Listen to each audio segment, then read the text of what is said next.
How's it going, everybody? Welcome to another review here at Big Gold Belt Media. It is your boys, Damien G and Cam in the background. And no Tokyo Vice, no Sympathizer.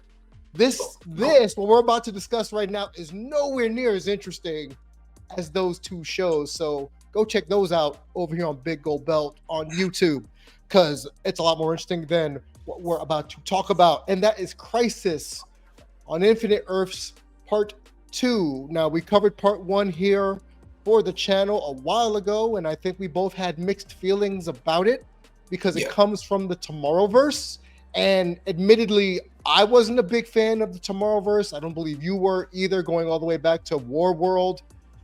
And I think the best way you described this back in the green room was disjointed and disorganized. And I feel that is the best way to describe this movie, because it centers on Psycho Pirate, the Monitor, Dr. Fate for a little bit, the Bat Family, and Supergirl.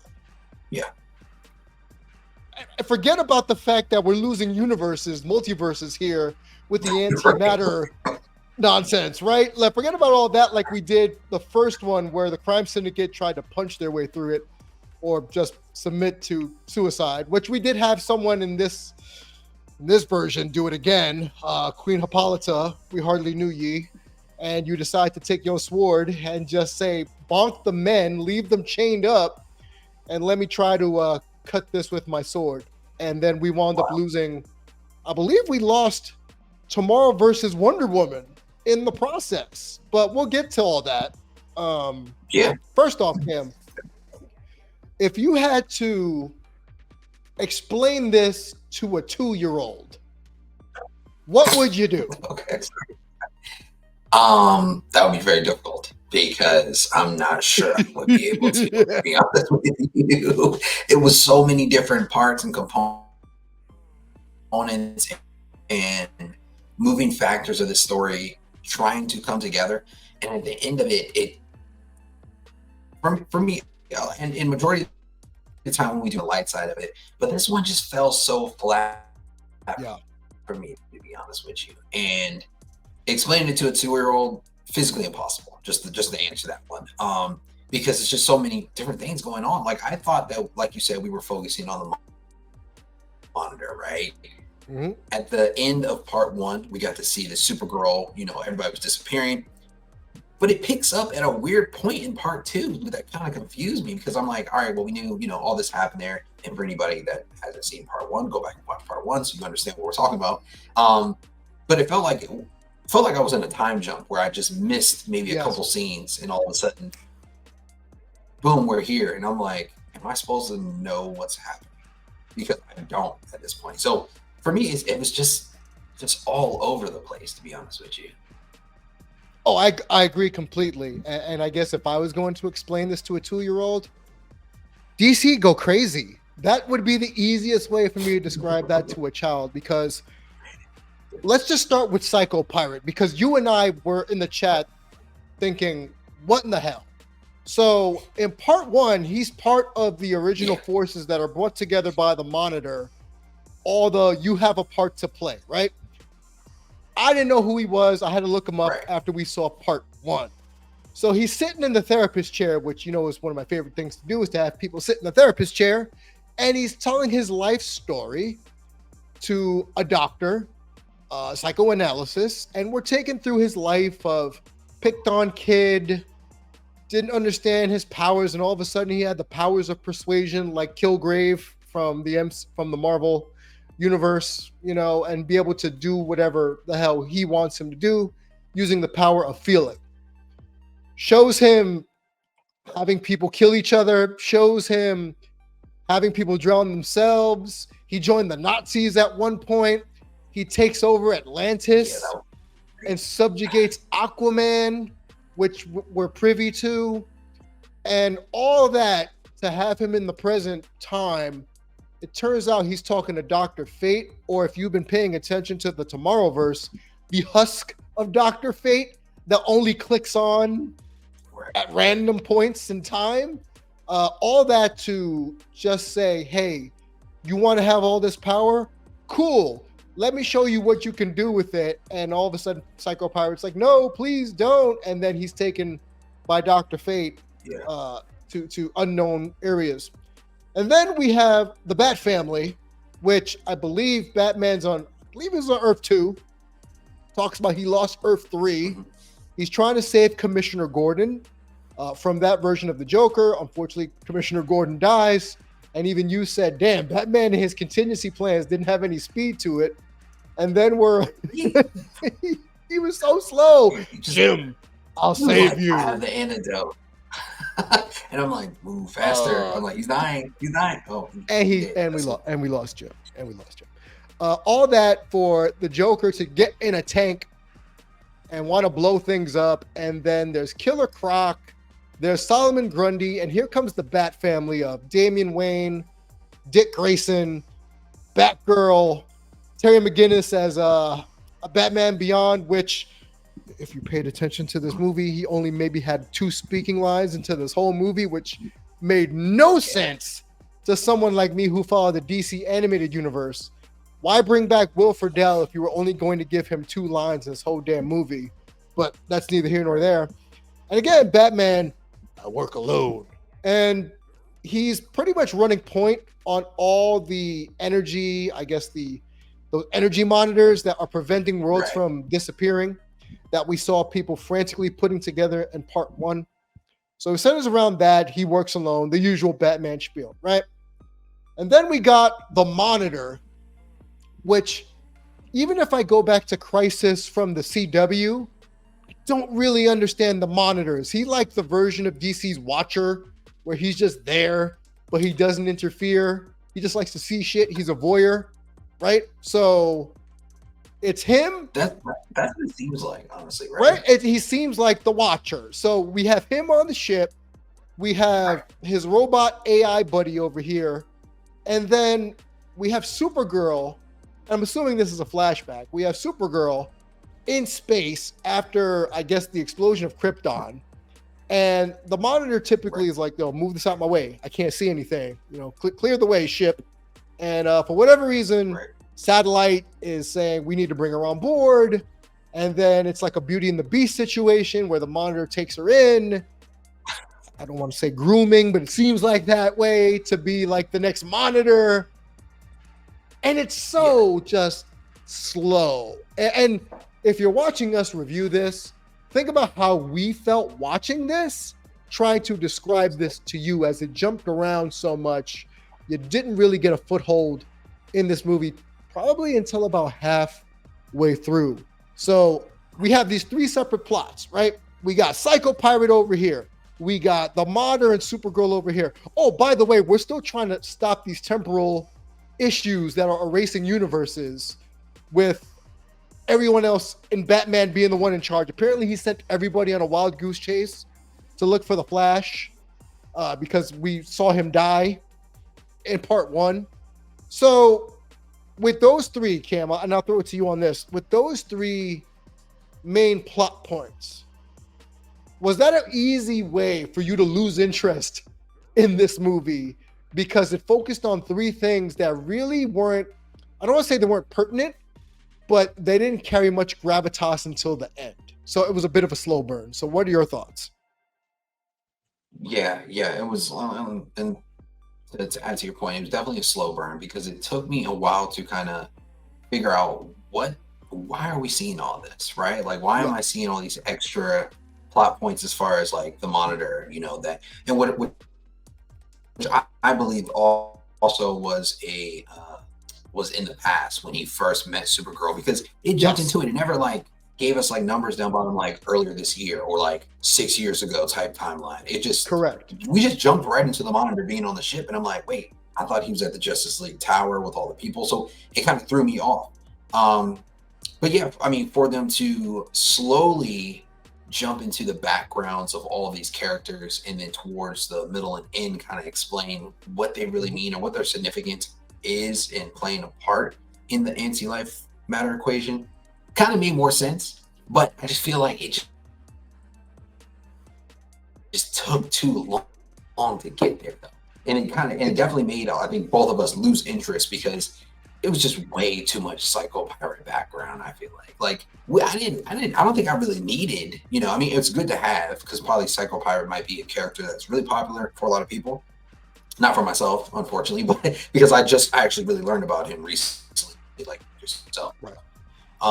But maybe, that's one of those origin stories that we never really got to see, in animation that a lot of people might have wanted to see. But for me, I just felt like it didn't really fill any gaps or holes to questions that I had about who he was going to do, who he was going to be, or what part he was going to play in the scenario. Without that origin story, I'm pretty sure I still would have saw him as this goofy, arrogant guy that just decides to do what he wants when he wants. It just seems like he's super selfless, which is, I think, is super crazy. Yeah, petulant child is the easiest way I'll describe him. And they get you to try to understand where he's coming from with his horrible backstory and the abuse. And yeah, as someone who understands that, cool, that was great.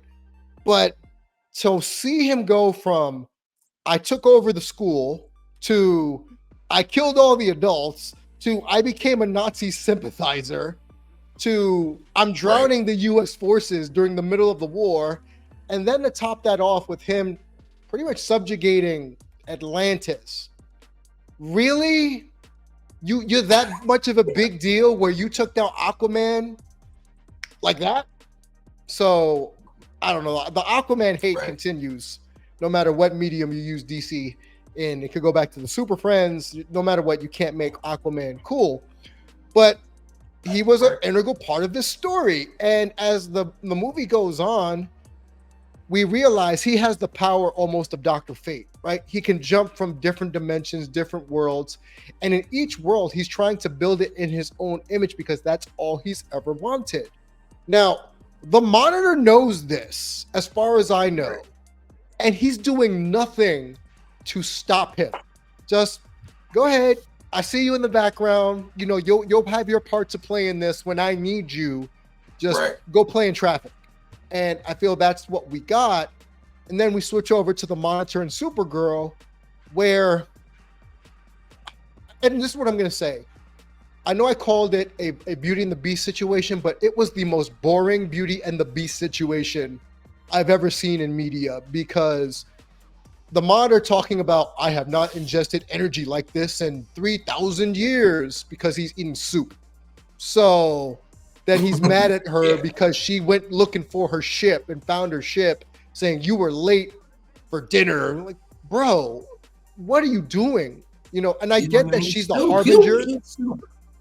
Right? And I get she's Harbinger, like a different version of Supergirl as Harbinger in this movie. But man, this was so slow and boring, to the point where when we finally got to the meat of it all, where she sees her ship and she sees the fall of Krypton and she sees the Monitor for who she thinks he is, we don't care anymore as the audience. We don't. And sometimes you get a little too psychological for your own good in a movie. And I felt like this was one of those times where you had too much going on, and not in a you can't keep up way. It's more of a I don't want to keep up. There's just too much narrative buried here for me to sift through. And we saw the first one. So just imagine somebody coming in blind, right? So this is what I'm going to do for the rest of the review. We'll talk about certain things, right? But I want to address, and I'll go through the list of people we saw in this episode, okay, in part 2 here. So I'm going to go down the list, and if something triggers your mind, we'll talk about it. So, okay, the Monitor, obviously. Supergirl's in this as the main featured characters. Then we got Aquaman, who got subjugated. We got Blue Beetle, who later in the movie gets manipulated by Psycho Pirate, only to know him from another world, right? Then we got the Bat Family, which had Barbara Gordon, all from Earth 2. Barbara Gordon, Tay McGinnis, Batwing's in this briefly, Luke Fox, Huntress, Dick Grayson, Damian Wayne. Okay, cool. We briefly have the Atom in this with Superman from Earth 4. Dr. Fate, Dr. Light, who I couldn't stand in this fucking movie. I don't know if they purposely made her to be annoying, but her arrogance made me want to turn it off, especially when later in the movie she's fighting Green Lantern. Okay, Hawk Girl, Hawkman, Queen Hippolyta of Earth 46, and the Amazons of Paradise Island, which we said before, they were the ones that took over their world, and they pretty much enslaved all the men. They're their concubines. They're their male slaves. Okay. We get Constantine, aka the homeless man. If we remember, we spent half of the first movie trying to figure out who the homeless man was, and then it turns out it was Constantine, because he's paying for the sins of Flashpoint for telling Barry to go reset the board. Then we got the Justice League of the Tomorrowverse. We got Batman, Superman, Green Lantern, John Stewart, which you and I had a problem with, which was Aldous Hodge's performance as John Stewart. Now, I'm going to quote Dusty Rhodes here and say, that ain't for you, baby. So this role was not made for Aldous Hodge. It was a dry portrayal where he sounded like he was trying to be a Marine, even though John Stewart is a Marine, if that makes sense, right? Vixen, Green Arrow, the Justice Society, which had Mr. Terrific, the Earth 2 versions of Superman and Wonder Woman, which I say earlier, she passes. Your least favorite person, Kamandi from Earth 2. We had the Question.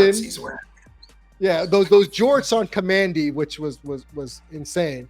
The Question, which basically his whole thing was, I'm sticking my tongue out you behind my mask, and you can't see me. Yes, that was the funniest line of the movie, I think, was that. Right. It's like, he had no face, though, so. Right, he's like, I'm sticking my tongue out at you, but you can't see me. Like, all right. The Spectre, who randomly pops up 2/3 of the way through the movie and kind of like saying, I told you so, to the Monitor, because all of the Monitor's plans have gone to shite. Because we are introduced to what we know now as the Anti-Monitor, and that's pretty, and the Shadow Demons, which we'll get to that. Then there's Solivar, who I did not know who Solivar was. I just thought he was Gorilla Grodd dressed as Superman, but apparently he's somebody. And then, you know, the Anti-Monitor, Killer Croc, Solomon Grundy, Psycho Pirate are the main characters in this episode, or in this part. So of all those people I mentioned, of all of them, in your opinion, because I know mine, did any of them matter? No, I honestly think, to be honest with you, the only one that really stuck out to me was Kamandi, which is so crazy because like this boy of tomorrow with these jorts on walking around, and I'm like, yo, this is wild. I'm like, where's his shirt? They didn't get him a shirt or anything. Like, they could have thrown him a towel or a poncho or anything, but he's room temperature at all times, I guess, which I thought was insane. There's really just like, I'm like, what degrees is it out there? Everybody else has clothes on, but you, for some reason. Him, and also Amazing Man stuck out to me as well. I don't know who voice acted Amazing Man, and he didn't have many lines, but I always thought that Amazing Man's name is not that original. So for me, I'm like, oh, Amazing Man, that's easy, you know? That's a cool one to see. But I did like this version of Wonder Woman because this one had the Mediterranean accent, which I thought was really cool as well. Of course, we've gotten that version with Gal Gadot, but this one just felt a lot more authentic, you know, like very, I don't know, just very Mediterranean for the most part. So I thought that was really cool, being able to see Nemaskara, or the Earth Nemaskara, I guess it was called, right? Nemaskara. Earth 46. So I thought that was cool to see as well. But other than that, I mean, and like you said, the relationship between Supergirl and the Monitor was so strange. Beauty and the Beast is a great way to compare it, but it's so weird because we'll get into it. But they have fallen out, right? So it's like, what? Yeah. Why are y'all so connected to each other? It's so weird. This is like, you know, he's super old. Who knows how old she is in this one? I mean, she is a Kryptonian as well, so It's not like she ages like anyone else. Right. But I don't know. I don't know. And those were the only ones that really stood out to me. Definitely Aldous Hodge as Green Lantern. I rather would have taken a Guy Gardner at this point, because Yes. that just wasn't it. Just wasn't it. Unfortunately. How about And yourself? Did any of those stick out to you? Yeah, no, you're absolutely right. I think for me, the fact that you actually liked the Wonder Woman portrayal for Earths 2, she goes back to the Tomorrowverse. She was, if you remember, when Flash went back in the 40s, she was the leader of the Justice Society. Right. So she's an OG from the Tomorrowverse. And yes, I believe the actress is Mediterranean, I should say. Okay. And I think that helps with the role, because she's supposed to be Greek Mediterranean, right? She's from Themyscira. She should have that bit of an accent. I love me some Susan Eisenberg, but she shouldn't sound like a cocktail lounge singer trying to flirt with Batman, right? That's just not it for me, you know. And so I did like the portrayal. When she goes to Themyscira, because they mentioned like, oh, this one's under attack by these shadow monsters. I don't know if you know the correct term for them, but I'll just call them shadow monsters for now. She goes to Themyscira, Earth 46, because all of a sudden, all the universes are being attacked by these shadow beasts, right? These shadow creatures. And these Amazonians are pretty much defenseless. And the antimatter wave is starting to delete things at a faster point. You can no longer predict them. So she goes straight over there and says, I'm going to protect my sisters, even though they warn her, those aren't your sisters, and that's not your mama. And we hear a lot of that during this movie. This is not your Earth. Who are you to be the boss of this? You know, like with Batman, he goes, you're not the boss of Earth. Well, everyone from my Earth died. So yeah, this is my Gotham City. So you hear that a lot. So she goes, and we're jumping around a little bit, and she goes to defend her Themyscira, and she tries to reason with Queen Hippolyta about letting the men out to fight, because all that can hurt these shadow beasts or shadow demons is light sources. And all these Amazons just have swords, regular old swords, like sword shield. Maybe we can get some more bodies if you want to sacrifice the men, since you want to be all, men are trash. Use them as fodder if you want, but no. Queen Hippolyta says, I would rather die than have men help me in battle. So there's a lot of social construct with that. I'm gonna leave that over there, but for the sake of the cartoon, I'm just gonna say her hubris got her killed. Right? Her hubris got her killed. Yeah. Psycho Pirate. We'll jump back over to him. The word I want to use to describe him as I'm talking about it is con artist, because that man was playing all the sides. He's the kind of person that likes to jump ship. You know, you ever seen relationships where you always got somebody waiting in the deck just in case your relationship goes bad, so you can jump to that person where the grass seems greener? That's Psycho Pirate, because originally he was going to help the Monitor. Then all of a sudden, Dr. Fate took him on this fantastic voyage. And apparently now the anti-Monitor, who had a bit of a Mazo moment about who am I, right? I don't have a name. Right. And then Psycho Pirate gives him the name of anti-Monitor, right? So he's playing all the sides. So he gets what he wants. So not only does he have a little bit of power of Dr. Fate, he has a little bit of power from the Monitor, because the Monitor gave him some of his power. So now you expect to believe this dorky ass con artist over here from part 1, who basically just showed up in the background, now is the main big bad of this episode, of this part. You took too big of a jump. And for me, that was too much of a jump for me. And we're left with him sabotaging the heroes, as it were. But as I kept watching this, no one's a good guy here. I love when I watch these with you, because I feel as if I'm watching things on a deeper level. None of the heroes are good people, it seems. They got their own selfish desires. The bad guys are selfish. So everybody is just looking out for number one, including the Monitor, until the end. And then we have, and I'm going to try to dovetail Right. this and throw it back at you. All hell has broken loose because of these shadow monsters. They're attacking the towers, right? To bring forth more destruction, more universe disappearing in the antimatter wave. We lose the Themyscira 46, right? We lose that one. We Yep. lose Wonder Woman from Earth 2. We almost lose Batman because somewhere along the line, Psycho Pirate decided to be Killgrave and say, you know what? Everybody attack each other.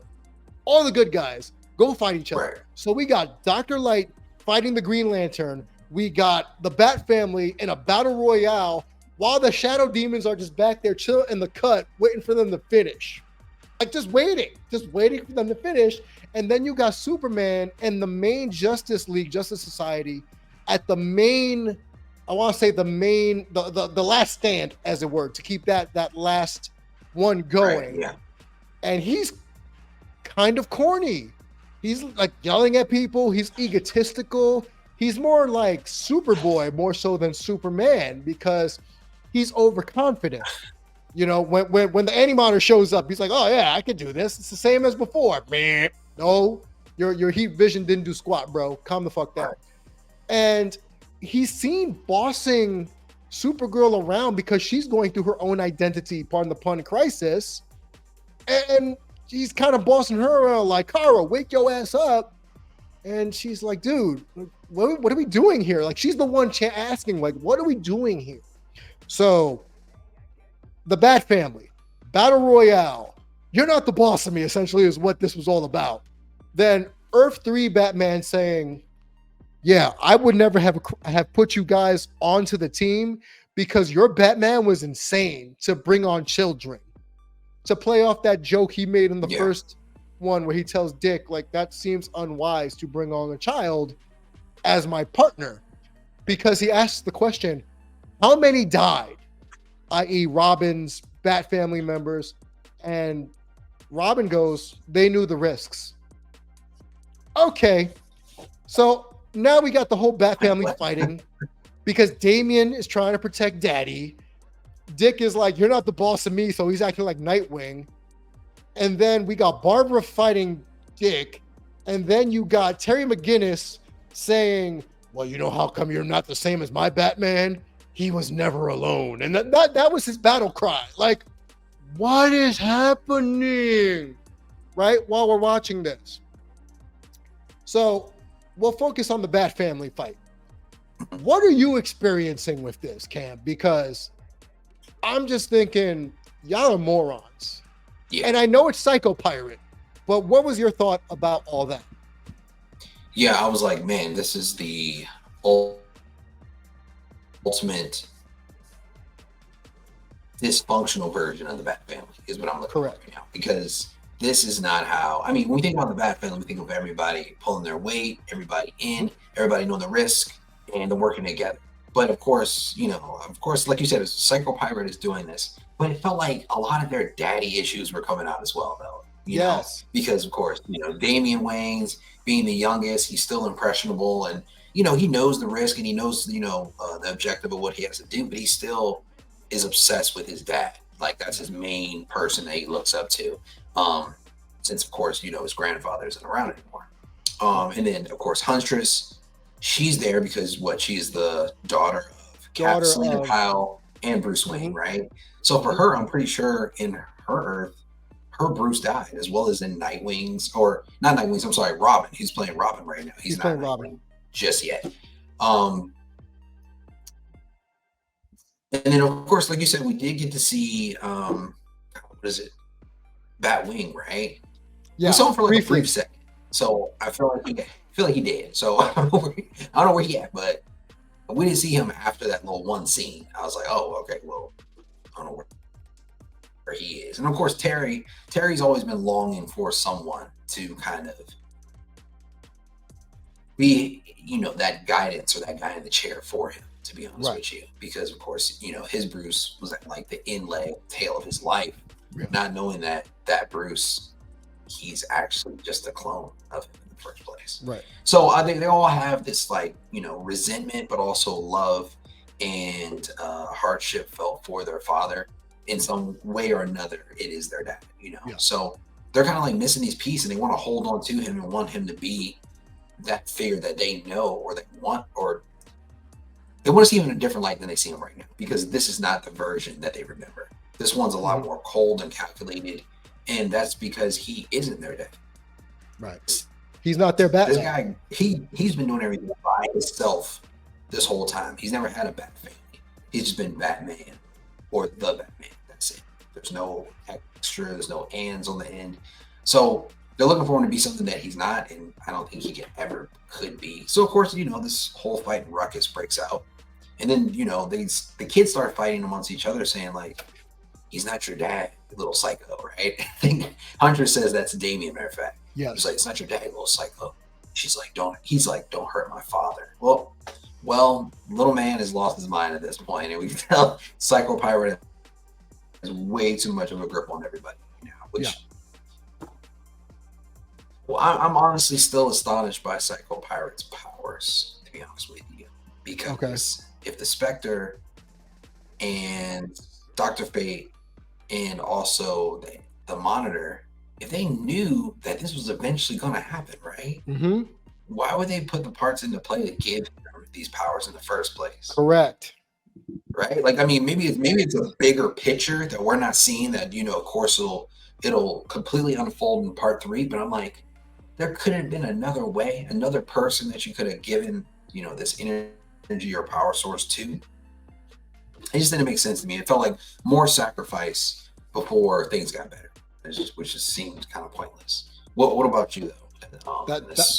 That's exactly what it was for me.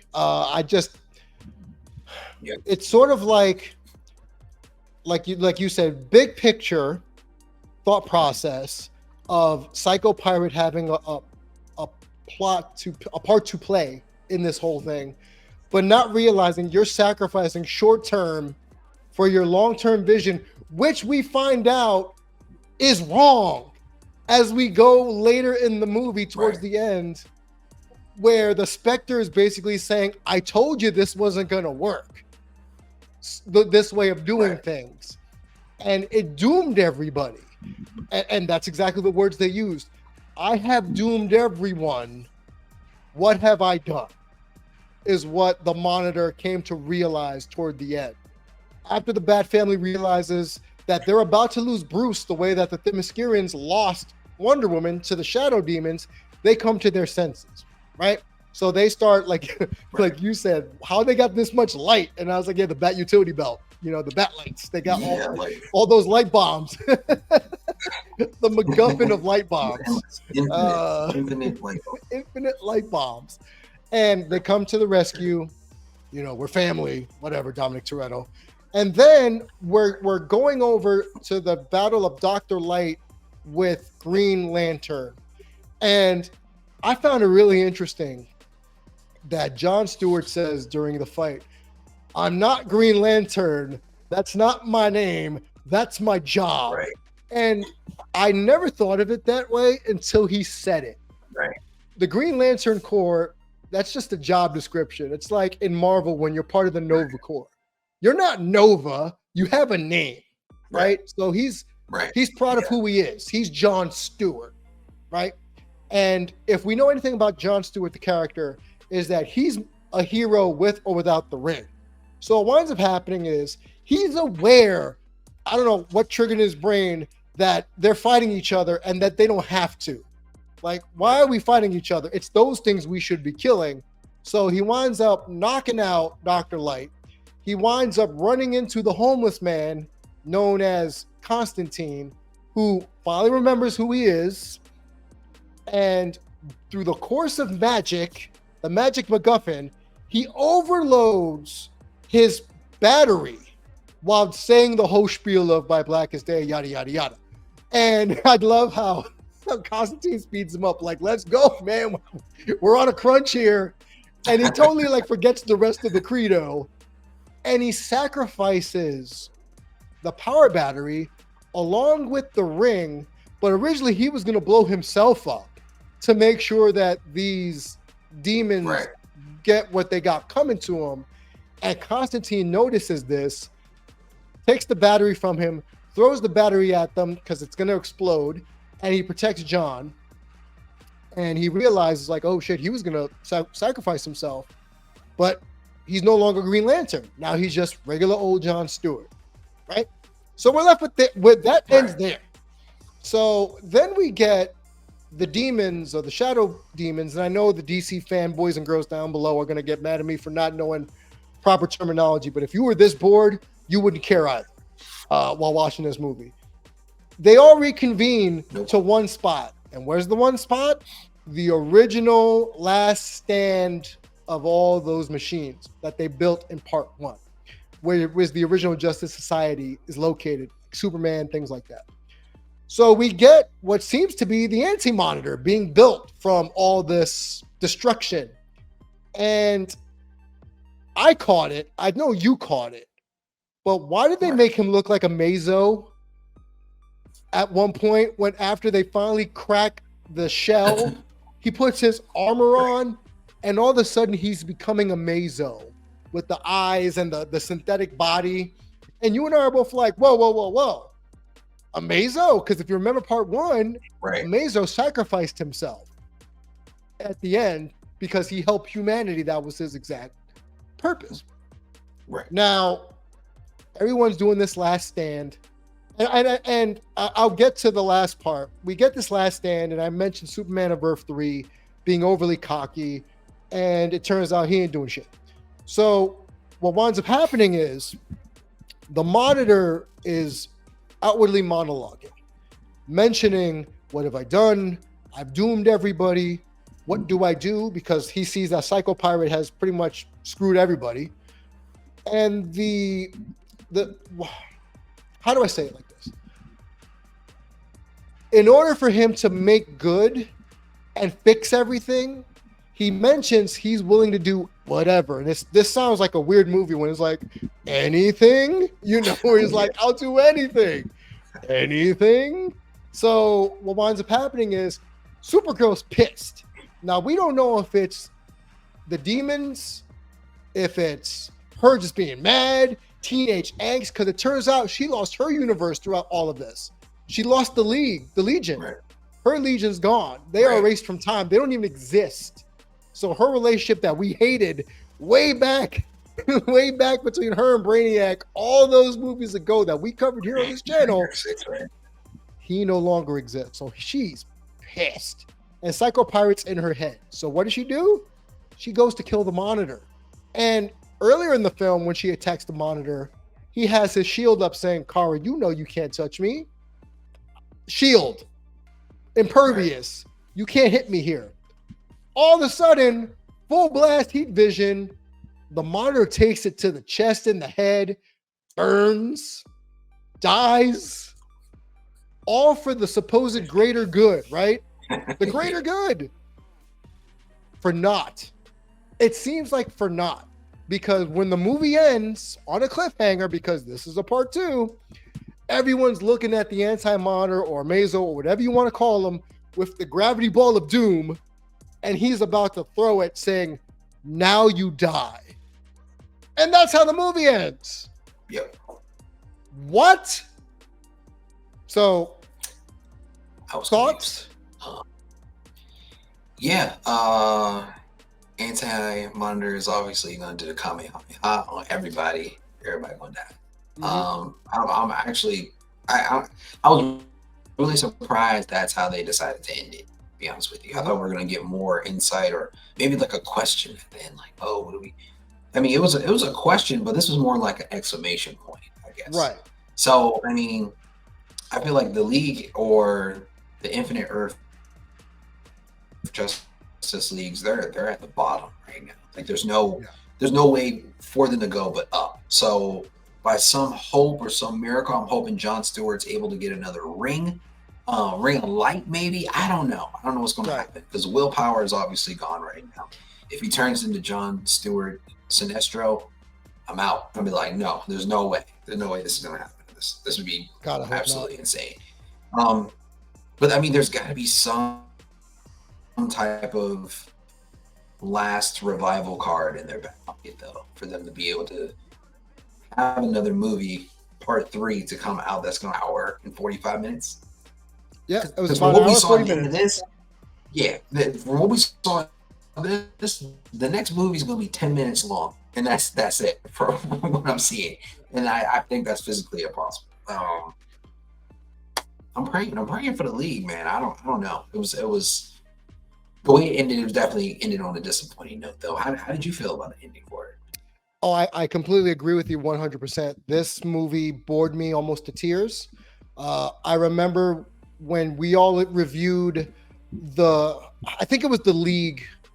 I think it was the league we reviewed a couple years ago. In the Tomorrowverse, we all admitted to falling asleep during the middle of watching that film. So the Tomorrowverse was already on thin ice. This solidified that the Tomorrowverse for us is trash. For us. Yeah. The animation, we've never been a fan of.